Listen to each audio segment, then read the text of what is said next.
जय श्री कृष्णा। कृष्ण ज्ञान ऊर्जा में आप सबका स्वागत है। पेड़ पौधों का जीवन में बहुत अधिक महत्व होता है। इनके बिना हम जीवन की कल्पना भी नहीं कर सकते हैं। धार्मिक मान्यता और वास्तुशास्त्र में भी पेड़ पौधों के महत्व के बारे में बहुत कुछ बताया गया है। पेड़ पौधों से न सिर्फ हरियाली और शुद्ध हवा मिलती है, बल्कि इसका संबंध शुभ अशुभ घटनाओं से भी होता है। वास्तुशास्त्र में ऐसे कई पौधे हैं हरे भरे, जिनसे हमें कई समस्याओं से मुक्ति मिलती है और घर से नकारात्मक ऊर्जा भी दूर होती है।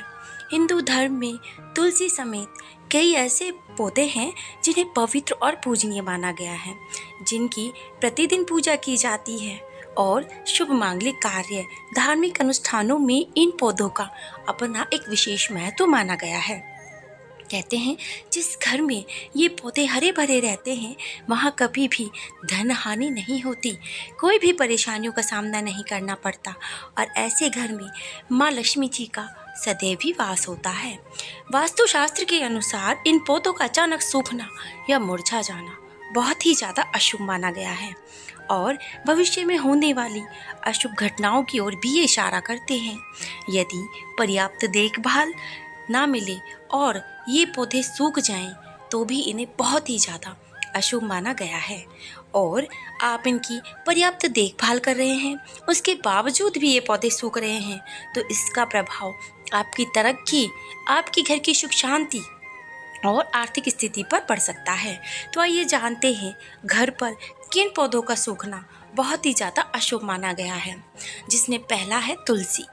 तुलसी का पौधा अत्यंत पूजनीय माना जाता है और लगभग हम सभी के घर में पाया जाता है। यह पौधा लगभग हर घर में होता है और प्रतिदिन इसकी पूजा की जाती है।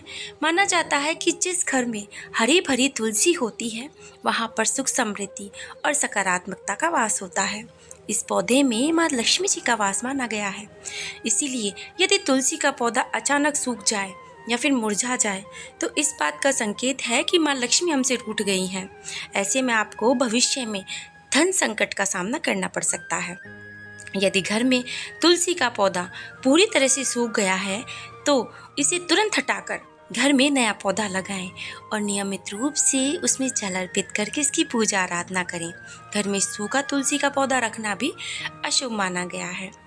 दूसरा पौधा जिसके सूख जाने पर घर में तरक्की रुकती है वो है शमी का पौधा। शमी के पौधे को बहुत ही पवित्र माना गया है। जिस घर में शमी का पौधा होता है कहते हैं वहाँ शनि की बुरी दृष्टि नहीं पड़ती। शमी का पौधा भगवान शिव को अति प्रिय होता है। हरा भरा शमी का पौधा घर पर होने से सकारात्मक ऊर्जा का संकेत होता है और घर पर धन की कभी भी कमी नहीं होती। इसीलिए घर पर सूखे हुए शमी के पौधे को अशुभ स्थिति का संकेत माना गया है। इसीलिए उचित देखभाल करें और यदि शमी का पौधा सूख जाए तो उसे हटा करके तुरंत ही नए पौधे को लगा देना चाहिए। तीसरा पौधा है अशोक का। अशोक जिस घर आंगन में, बागीचे में, बालकनी में लगा होता है वहाँ हमेशा सकारात्मक ऊर्जा का वास होता है। वास्तुशास्त्र के अनुसार इसे घर के मुख्य द्वार पर लगाना बहुत ही ज़्यादा शुभ माना गया है। अशोक का पेड़ सकारात्मक ऊर्जा के प्रवाह को बढ़ाता है। कहते हैं अशोक का पौधा सूखने पर घर में सुख शांति भंग हो सकती है और अशोक का पौधा अति शुभ माना गया है, जिसे हम हर पूजा व्रत त्योहार में उपयोग में लाते हैं, घर की बंदरबार बनाते हैं। इसीलिए यदि आपके घर में अशोक का पौधा सूख गया है और आप घर में अशोक का पौधा लगाना चाहते हैं तो सूखे हुए पौधे को हटाकर के उसकी जगह नया पौधा लगा दें। वास्तुशास्त्र के अनुसार हरे पौधों का सूखना बहुत ही ज़्यादा अशुभ माना गया है, जिनमें से ये 3 पौधे अत्यंत ही शुभ और फलदायी होते हैं। इनका अचानक से सूख जाना ये वास्तुशास्त्र के मुताबिक किसी न किसी चीज़ की ओर संकेत करते हैं। इसीलिए यदि आपके घर में भी ये सब हो रहा हो तो कृपा करके इन पौधों को, सूखे पौधों को तुरंत प्रभाव से बदल दें। जय श्री कृष्ण। राधे राधे।